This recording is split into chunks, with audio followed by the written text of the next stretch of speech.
네, 오연혜 씨 어서 오십시오. 반갑습니다. 오연혜입니다. 예, 주말 2월의 마지막 주네요. 아, 그런가요? 네. 아, 2월의 마지막 날이 아니고 마지막 주요. 그렇죠. 네, 뭔가 그렇습니다. 이번 2월은 되게 좀 네. 천천히 가는 것 같은 느낌이 그렇습니다. 들긴 하지만 마지막 주가 그리고 돌아왔습니다.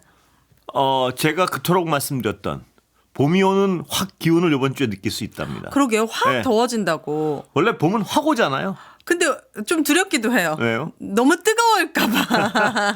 근데 뭐 네. 지금 뜨거움을 두려워할 때는 아닌 것 같고 저는 뭐 확 봄이 올 것이라고 지금 믿습니다. 좋습니다. 다음 주면은 다음 주가 아니고 이번 주 내일이면은 네. 봄이 성큼 올 겁니다. 아, 그래. 네. 특히 내일을 좀 중요하게 생각하시는군요. 네. 내일이면 봄이 훅 와서 이거 벌써 여름 아니야? 벌써 여름에 약간 이렇게 느낄 수도 있는. 예, 그렇습니다. 자, 예. 피드백 타임 시작합니다. 7197님께서 퇴근하면서 믿고 듣는 서민의 방송에 늘 감사드립니다. 주차장에서 끝날 때까지 집에 들어가지 못하고 듣고 올라갑니다. 내일이 지나면 조금은 마음 편한 나라가 되기를 기대해봐도 될까요? 지금처럼 언제나 방송을 지켜주세요. 7197님께 제가 아까 네. 말씀드렸잖아요. 내일이면 봄이 훅 온다고요. 방송을 들으려고 안 올라가시는 건 확실하시지?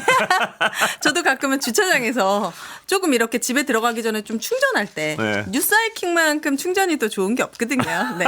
일석이조 충전도 하면서 시사도 네. 듣고 네, 환영합니다. 그 댁에 가실 때까지 하고 있습니까, 제가? 네. 아, 그래요? 네네. 다 듣고 올라가세요. 그래야죠. 이사사오님께서 예. 저희는 집이 전남 순천이고 지금은 부산에서 가는 길인데 오늘 부산대학교 앞에서 탄핵 반대 시위하는 걸 보고 너무 놀래가지고 네. 가고 있습니다. 아이가 부산대를 들어가는데 불현듯 걱정이 되었습니다. 물론 높아심일 수도 있지만 한 번도 계엄 선포가 정당하다는 의구심도 품지 않았는데 이렇게 다른 상식을 가지는 곳에서 생활이 가능할까 걱정을 가득 담고 옮기는 발걸음이 무겁습니다. 걱정되시겠죠. 근데 그거 이렇게 탄핵 반대나 좀 이런 어떤 상식적으로 말이 안 되는 행위를 하는 분들이 다수는 아니에요. 네. 그러니까 근데 어느 세상에나 어떤 부류는 있으니까요. 네. 그렇게 자제분 거기 가신 게 무슨 걱정이겠습니까? 맞습니다. 예, 또 이런 부모와 함께 살았던 자제분이라면은 그럼요.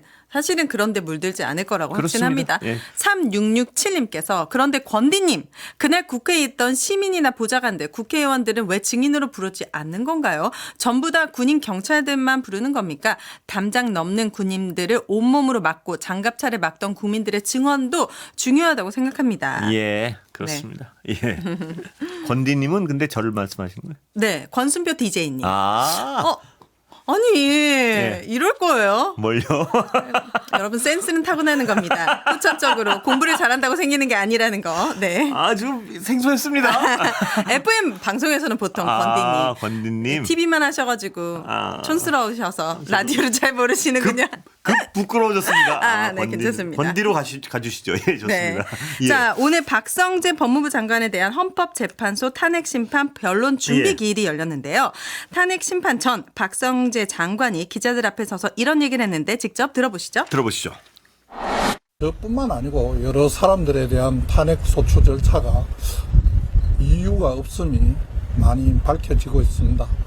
이러한 탄핵 소추권의 남용이 대통령께서 비상계엄을 선포하는 큰 원인 중에 하나가 되지 않았을까 하는 생각을 합니다.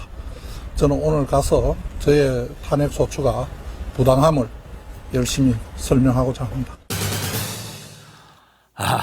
이분 네. 박성재 법무장관 얘기가 윤석열 피의자의 얘기랑 똑같은 얘기인데요. 네.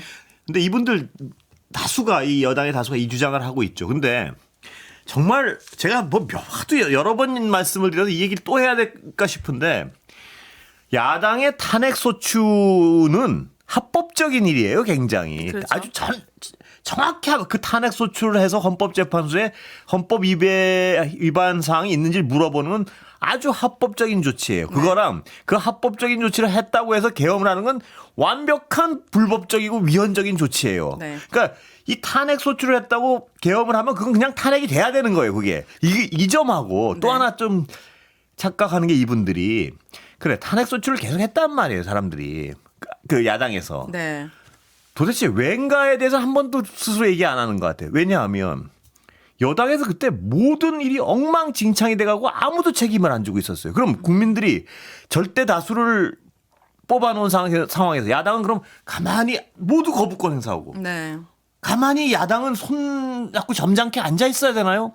뭐를 해도 거부하고 뭐를 해도 하니까 탄핵 소추라는 방법을 썼던 거예요. 네. 예를 들어서 지금 기억나는 겁니다. 김건희 여사 그 의혹 하나도 안 밝혀졌잖아요. 네. 뭐 과학기술 카르텔에서 과학 엉망 만들었잖아요. 네. 새만금 뭡니까 엑스포 유치한다고 정말 생으로 거짓말했다. 아니 이태원 참사 누구도 책임 안 졌잖아요. 네. 최상병 소리 질러가지고 한 젊은이 죽음이 무슨 수사도 안 되지. 그런데 이렇게 엉망진창과 극단을 오가고 있는데 그러면 그 다수표를 가진 야당은 아 그래 당신들이 다 거부하니까 우리는 어쩔 수 없지 하고 가만 앉아 있어야 되나요?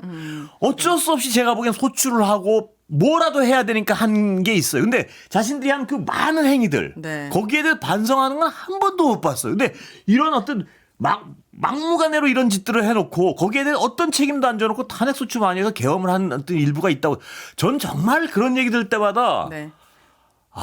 내일은 봄이 옵니다. 조금 캄다운 하시고. 갑자기 네, 흥분하셨죠? 다른 사람도 아니고 법무부 장관이 또 이런 발언을 했다는 것에 대해서 아무래도 윤석열 정부 시절의 인사가 정말 처참했다. 이렇게 생각하면 좋을 것 같고요. 이런 분이 법무부 장관으로 계시니까 네. 많은 일들이 일어났었잖아요. 그렇죠. 네. 그리고 내일은 윤석열 피의자에 대한 최후 변론이 열리는 날입니다. 시간 제약 없이 무제한을 준다고 했는데 예측하시는 발언이 있을까요? 아니면 바라시는 발언?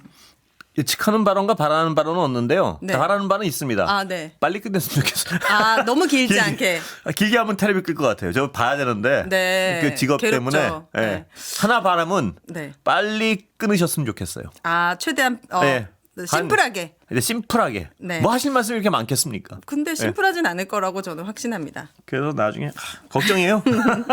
저는 절대 하진 않겠지만 네. 이런 얘기 해주셨으면 좋겠습니다. 뭐요?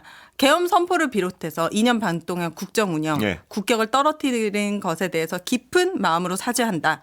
없습니다. 그리고 제처도 잘못했으면 와서 기대하지 조사받고 마세요. 뭐 기대할 거라 하시지. 그렇게 다시 대한민국을 세울 수 있도록 간절히 소망하겠다. 네. 저도 한번 기대해 볼까요, 그냥? 아니요, 저는 역사 속으로 사라지겠다. 이런 얘기를 기대는 하진 않지만 그냥 조심히 바라봅니다. 저도 만에 하나 한번 기대해 보죠, 뭐. 또 한번 마지막인데. 네. 예. 자, 오세훈 서울시장 최근 서울시 의회 시정 질문 과정에서 한 답변 내용 일부가 논란이 되고 있습니다. 서울시 의회 회의록에서 확인된 내용인데 지난 21일 서울시 의회 시정 질문에서 박수빈 민주당 시의원과의 질의응답 과정에서 박수빈 시의원이 오세훈 시장에게 아이들 밥 주는 게 싫다고 사퇴하셨던 분이라는 언급을 하자 오세훈 시장이 이 발언에 항의하며 이런 이야기를 했는데 함께 직접 들어보시죠. 들어보시죠.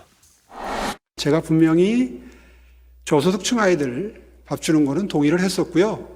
그 저소득층 아이들에게 돌아갈 것이 고소득층 자제들에게까지 동일하게 돌아가는 것은 바람직하지 않으니 그 고소득층에게 가는 부분은 저소득층에게 다른 학자금 지원이라도 하자는 입장이었다는 걸 다시 한번 분명히 말씀드립니다. 어떤 부분이 논란이 됐는지 혹시 눈치채셨을까요? 아이들, 자제들이요. 네. 예, 저소득층은 그렇습니다. 아이들 그리고 고소득층은 자제들이라고 이렇게 표현을 했습니다. 근데 중요한 것은 4년 전에도 네. 오세훈 서울시장이 2021년 3월 한국일보 인터뷰에서 이런 얘기를 했어요. 네. 무상급식 관련해가지고 부잣집 자제분들한테까지 드릴 재원이 네. 있다면 가난한 집 아이에게 지원을 더 두텁게 해서 교육 사다리를 만들자라고.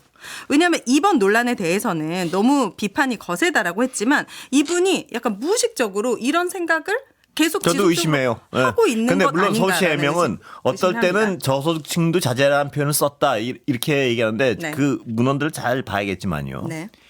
이분이 습관적으로 좀 어떤 저소득층은 아이들, 네. 고소득층은 자제분. 높임말인 네. 자제, 남의 아이를 높이는 말인 자제. 네. 이런 말을 쓰는데 이분의 인식의 어떤 언어는 그 사람의 인식을 반영하는 거거든요. 네, 그렇죠. 이 변명대로 네. 이 어떤 해명대로 다른 때는 뭐 저소득층에서 자제라는 표현을 썼다고 뭐 그건 찾아봐야겠지만 그랬을 네. 거예요. 만약 그렇게 해명했으면. 근데 비교할 때 저소득층과 고소득층을 비교할 때 어떻게 썼는지 한번 일관되게 보면 이분은 아마도 많은 숫자를 네.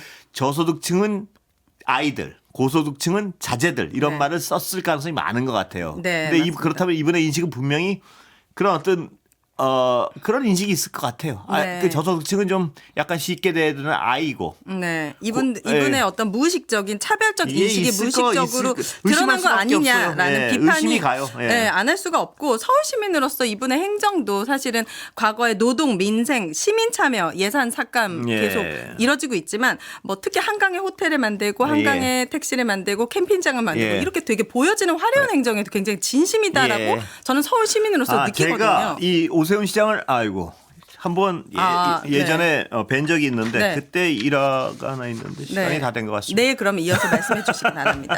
네. 예, 감사합니다. 합타임 여기까지 하도록 하겠습니다. 예, 들어가세요.